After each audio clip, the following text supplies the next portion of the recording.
October 18వ తారీఖు శనివారము త్రయోదశి, శని త్రయోదశి, పైగా ధన త్రయోదశి కూడా చాలా విశేషమైనటువంటి రోజు.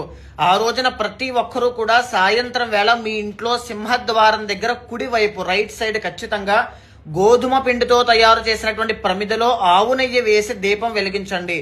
దీన్నే యమదీపము అంటారు. దీన్ని ఎవరైతే వెలిగించి అదే దీపాన్ని యమధర్మరాజుగా భావించి పూజిస్తారో, ఇంట్లో మీ నాన్నగారికి కానీ, అమ్మగారికి కానీ, యజమానికి కానీ, కుటుంబ సభ్యులకి కానీ, మీకు కానీ ఆయుష్ దోషాలు ఏవైనా ఉంటే అవన్నీ తొలగించేస్తాను అని చెప్పి యమధర్మరాజే వరం ఇచ్చారు. కాబట్టి తప్పకుండా దీపాన్ని వెలిగించండి, ఆరాధన చేయండి.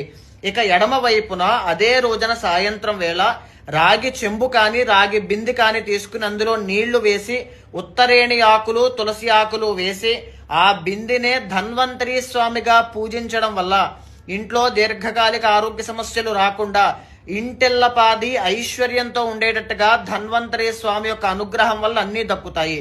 అదే రోజు సాయంత్రం లక్ష్మీదేవిని, కుబేర స్వామిని పూజించడం వల్ల రుణ బాధలు కానీ, ఆర్థిక సమస్యలు కానీ ఉంటే ప్రతి ఒక్కటి కూడా తొలగిపోతాయి.